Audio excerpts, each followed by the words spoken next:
You know what? Let me tell you about something that happened to me that still makes me shake my head. Picture this. I'm sitting in a restaurant, minding my own business, just waiting for my dinner. Nothing crazy, right? But then something happened that I never saw coming. And trust me, after all the years I've been on this planet, I thought I'd seen everything. But this was different. So here's what went down. I got kicked out of a place. Yep, you heard that right. Thrown out. Not because I was yelling or causing a scene or being rude to anyone. Nope. It was because of a piece of jewelry I was wearing. A simple necklace. Now, before you start thinking I was wearing something wild or crazy, let me tell you, it was just a small cross. That's it. A tiny silver cross hanging on a chain around my neck. And somehow, that little piece of metal caused such a big problem that I had to leave.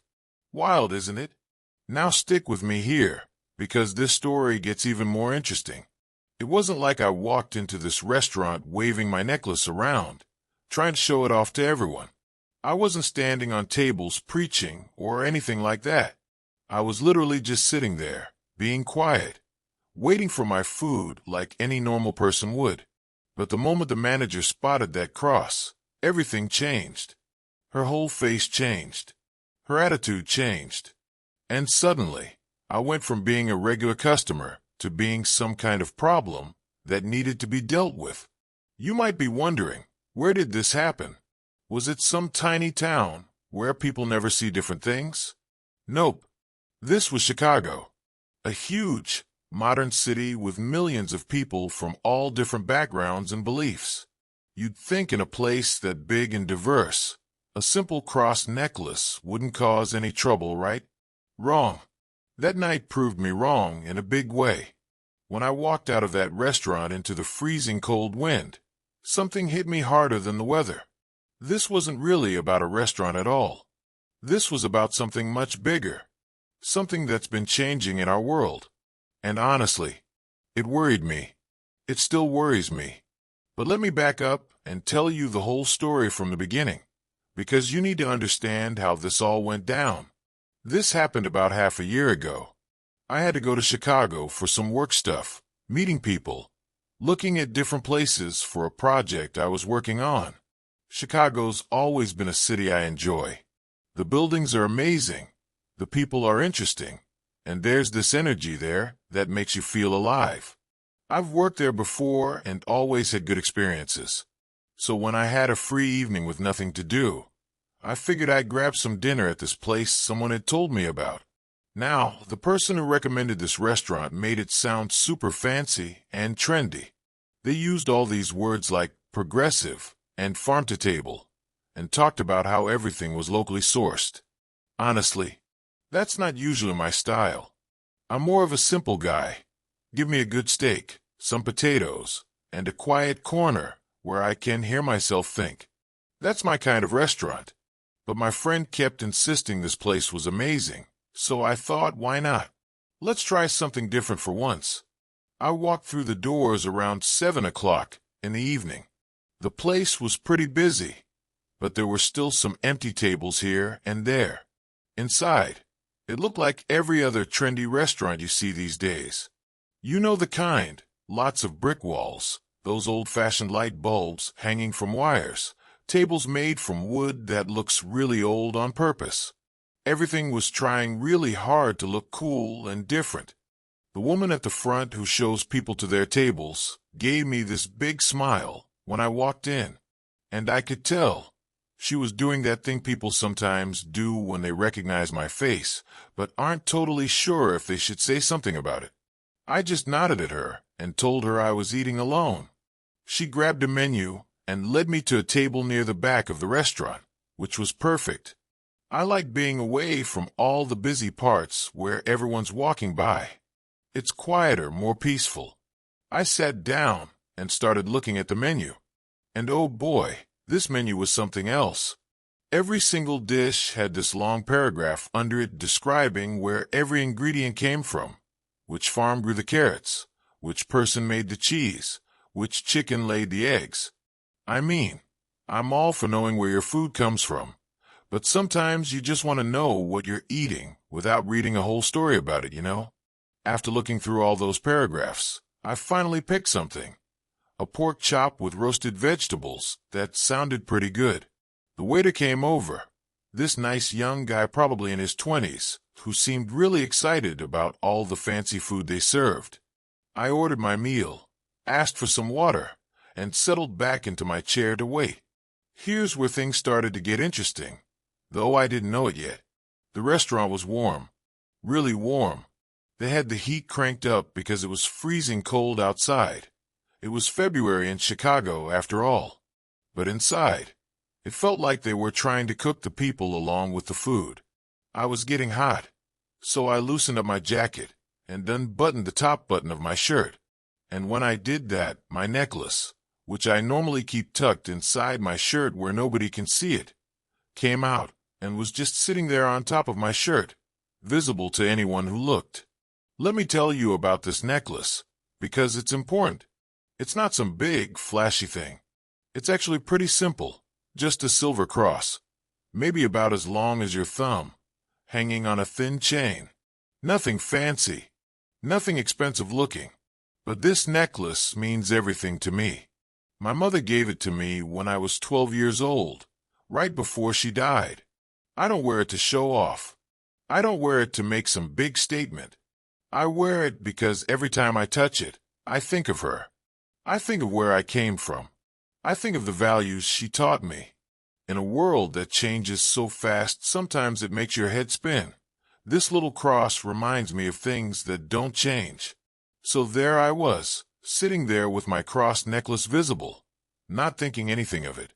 About 10 minutes went by. The waiter brought me my water and some fresh bread. Everything seemed totally normal. I was just relaxing, waiting for my food, not bothering anyone. And then I noticed this woman walking toward my table with this look on her face that made me pay attention. She was probably in her late 30s, dressed in all black clothes, and she had one of those name tags that said she was the manager. But it wasn't the name tag that caught my attention. It was her expression. Her lips were pressed together tight. Her eyes were sharp, and she had this look that I recognized immediately. I've seen that look before. It's the look someone has when they've already decided they have a problem with you before they even start talking. They've made up their mind, and nothing you say is going to change it. She walked right up to my table and just stood there, staring at me.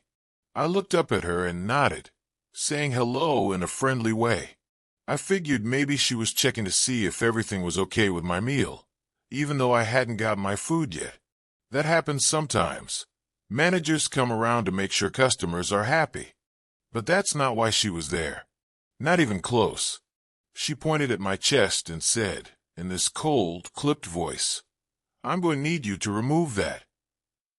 I looked down at where she was pointing. She was pointing at my necklace. I looked back up at her, totally confused. "Excuse me," I said, because I honestly had no idea what the problem was. "That necklace," she said again, louder this time. "I'm going to need you to remove it or put it away. It's making some of our staff and customers uncomfortable." Now, I've been around a long time. I've dealt with all kinds of people in all kinds of situations. I try to be understanding and see things from different points of view. But this completely caught me off guard. I just sat there for a second, trying to process what she just said. My necklace was making people uncomfortable? The small cross that my mother gave me? How is that possible? It's making people uncomfortable? I asked, keeping my voice calm and even. "It's a cross necklace." "I understand what it is," she said, and her voice got even sharper. "And we have policies here about not displaying religious symbols that might be offensive or exclusionary to other patrons and staff members. This is a safe space for everyone, and religious iconography can be triggering for people who have trauma associated with organized religion." I'm going to be honest with you. I had to take a moment to understand what she was even saying. Triggering? Exclusionary? These were big words being used to describe a tiny piece of jewelry that wasn't hurting anyone. I looked around the restaurant. Nobody was looking at me. Nobody seemed upset or uncomfortable. The couple at the table next to me was busy looking at their phones and talking. The group across the room was laughing about something. Everyone seemed fine. Nobody seemed triggered by my necklace. I looked back at the manager and said, "Ma'am, I've been sitting here for about 15 minutes now. Nobody said anything to me. Nobody's even really looked at me except to take my order. I'm not preaching to anyone. I'm not trying to make anyone believe what I believe. I'm just wearing a necklace that my mother gave me. It's personal to me. It means something." "That may be," she said, crossing her arms in front of her chest like she was building a wall between us. "But it's still a religious symbol, and we've had complaints." "Complaints?" I asked, genuinely surprised. "From who?" "I just got here." She didn't really answer that question. Instead, she said, "Sir, I'm going to have to ask you to either remove the necklace or leave the restaurant. Those are your only two options." I sat back in my chair, trying to wrap my brain around what was happening. Listen, I've been asked to leave places before, but that was when I was young and stupid, getting into fights and causing trouble I shouldn't have caused. But I haven't been kicked out of anywhere in probably 50 years. And I definitely never got kicked out for wearing a piece of jewelry that represents my faith and my family. "Look," I said, really trying to be reasonable and calm. "I'm not trying to cause any problems here. I just want to eat my dinner. This necklace doesn't hurt anyone. It's just a symbol of what I believe. I'm not forcing it on anybody. If someone has a problem with it, they don't have to look at it. They can look somewhere else." "That's not how this works," she said, and now her voice was getting louder. People were starting to notice us. Heads were turning. "You don't get to decide what makes other people comfortable. We have a responsibility to create an inclusive environment for everyone, and that means not allowing displays of religion that could make non-religious people or people of other faiths feel excluded or judged." "But I'm not judging anyone," I said. "I'm not saying a single word to anyone. I'm just sitting here quietly, waiting for my food." "Your presence with that symbol is enough," she said. "It implies judgment. It implies a worldview that not everyone shares. And in today's climate, we have to be sensitive to that." I looked at her for a long moment. I've lived through a lot of different times in this country. I've seen so many changes, some really good ones, some not so good. I believe in treating people with respect. I believe in letting people live their lives the way they want to live them. I believe in tolerance. But somewhere along the way, the meaning of tolerance changed. It used to mean, I'll respect your right to believe differently than me, and you respect mine. But now it seems to mean, you're not allowed to show any sign of what you believe if it might make someone else uncomfortable. "So let me get this straight," I said slowly, making sure I understood. "I can't wear a cross necklace in your restaurant because it might make someone uncomfortable. But what about my discomfort? What about my right to express my faith, even quietly, even personally?" "Your rights end where someone else's comfort begins," she said, like she was repeating something she'd memorized from a book or a training session. "That's an interesting philosophy," I said, "but it's not one I agree with." She let out this big sigh, like she was dealing with a difficult child who just wouldn't listen. "Sir, I don't have time to debate philosophy with you. Either remove the necklace or leave. Now." I looked down at my mother's cross hanging there. I thought about her, about what she would say if she were here right now.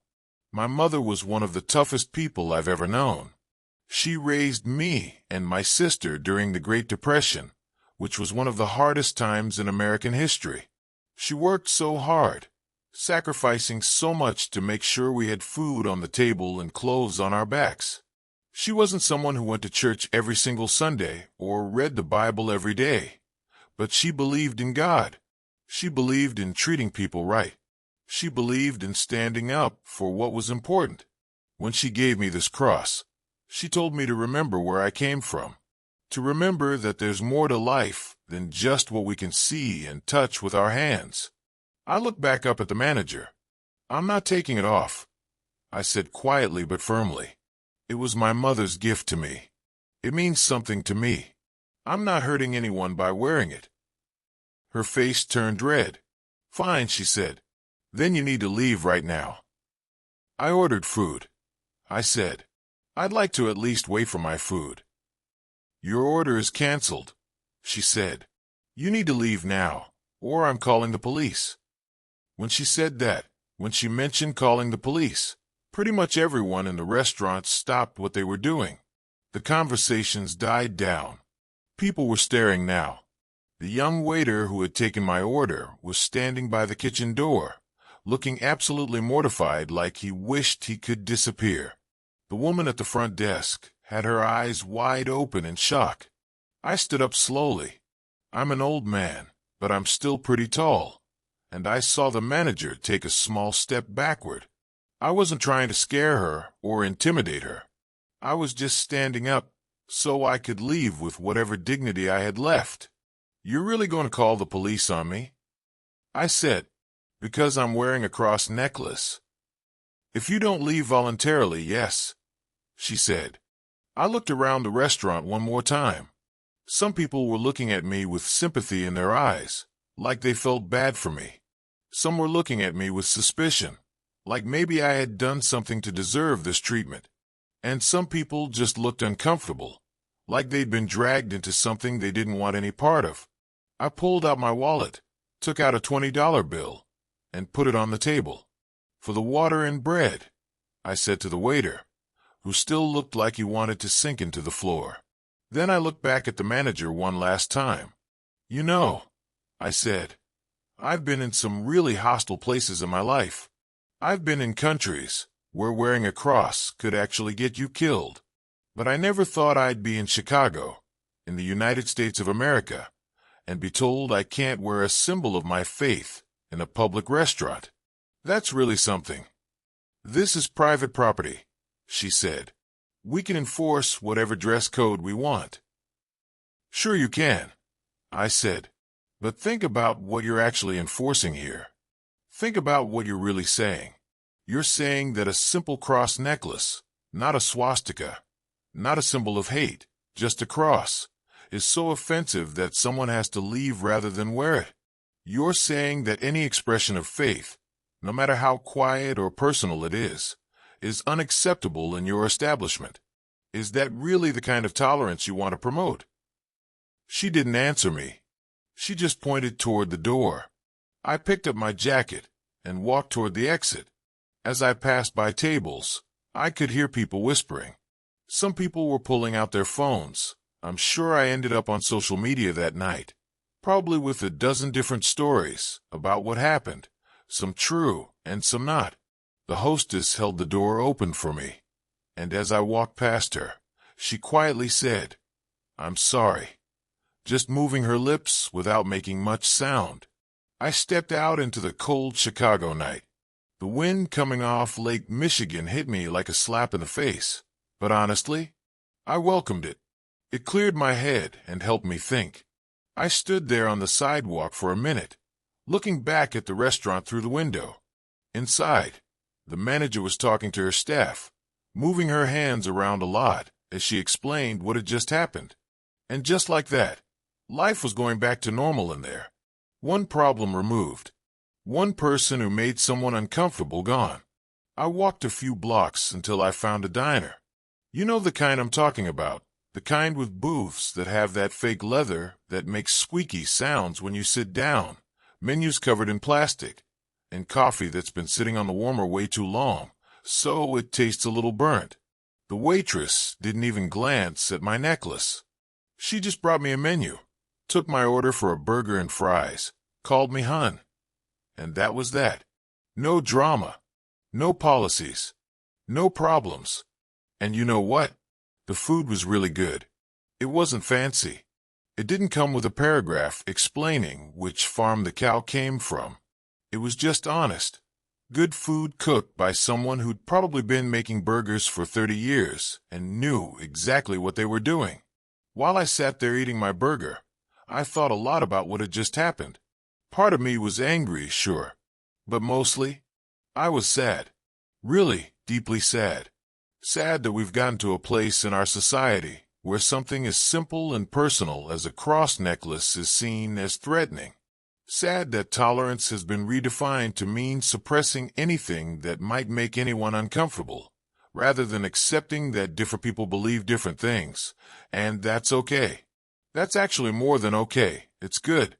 I thought about all the people I've known over the years who wore different religious symbols. People who wore crosses. People who wore Stars of David. People who wore hijabs. People who wore turbans. People who wore all kinds of things that showed what they believed. And you know what? I never felt threatened by any of them. I never felt like their beliefs were an attack on me or my beliefs. I just saw them as people expressing something important to them, something that gave their lives meaning and purpose. But somewhere along the way, we've become so sensitive, so fragile, that just seeing someone else's faith symbol is considered an assault. We've become so worried about not offending anyone that we've lost the ability to coexist peacefully with people who see the world differently than we do. Here's the really ironic part, and this is what really gets me.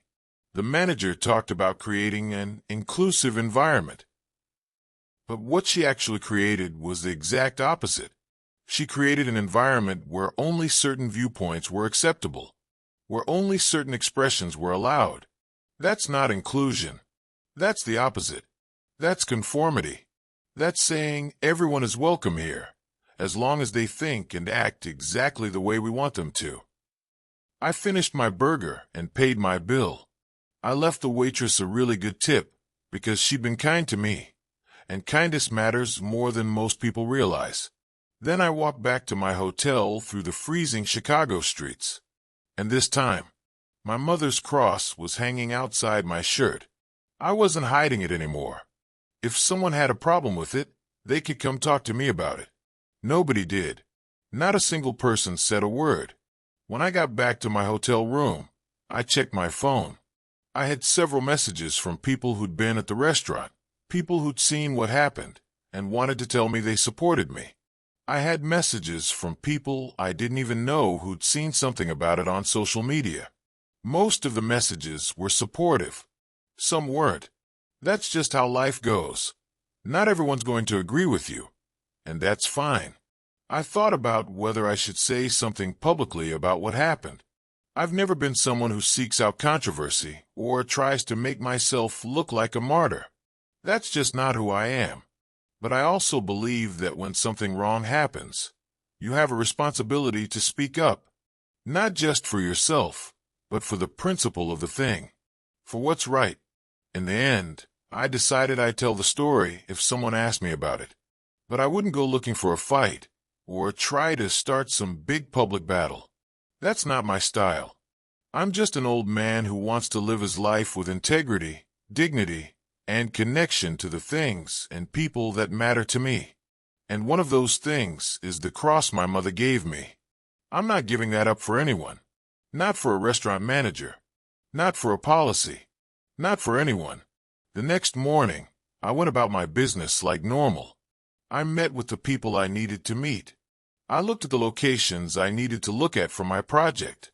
I wore my cross necklace openly, and guess what? Not one single person said a word about it. Most people didn't even notice it was there. The ones who did notice either didn't care, or they gave me a small nod, like they understood. Not necessarily because they shared my faith, but because they understood what it means to hold on to something important in a world that's constantly asking you to let go of everything. A few days later, I left Chicago. I didn't go back to that trendy restaurant. I heard through friends that they got some backlash on social media after what happened. Some people were defending them, saying they had the right to make whatever rules they wanted. Other people were criticizing them, saying they'd gone too far. The usual modern-day circus of everyone having opinions and nobody really listening to each other. I don't know if they changed their policy or stuck with it. Honestly, I don't particularly care what they did. What I do care about is this, and I really want you to hear me on this. We're losing something really important in this country. Something valuable. We're losing the ability to disagree with each other without treating the other person like they're evil. We're losing the ability to be uncomfortable without demanding that whatever made us uncomfortable be removed immediately. We're losing the understanding that true diversity includes diversity of thought, diversity of belief, diversity of expression, not just the kinds of diversity we've decided are acceptable. I'm not asking anyone to agree with my faith.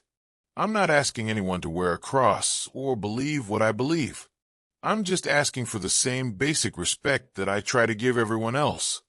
The right to exist in public with my beliefs intact, as long as I'm not hurting anyone. That night in Chicago, I wasn't hurting anyone. I was just being myself. And apparently, in that restaurant's version of tolerance, that was too much. I'm 84 years old now. I've seen a lot in my life. I've made plenty of mistakes. I've learned a lot of lessons, sometimes the hard way. I've tried my best to become a better person as I've gotten older. And here's one thing I know for absolutely sure.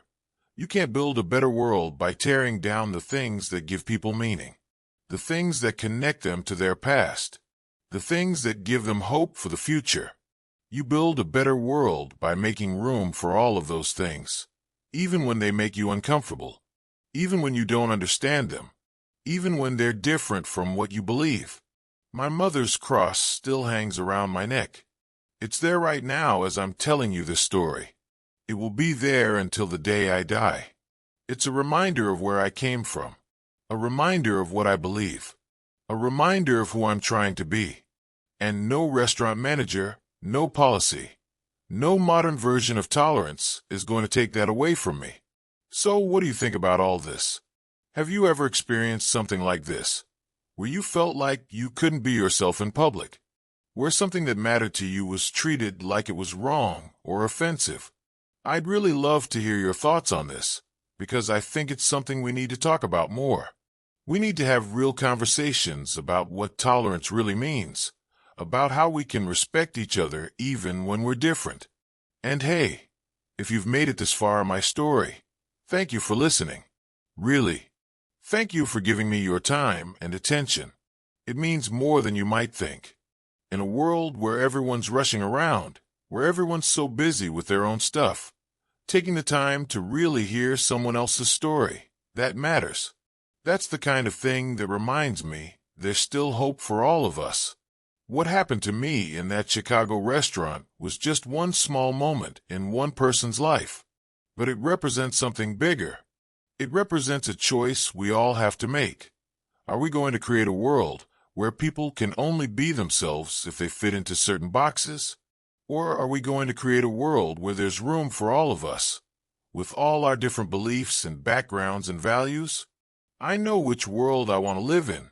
I hope you do too. So keep being yourself. Keep holding on to what matters to you.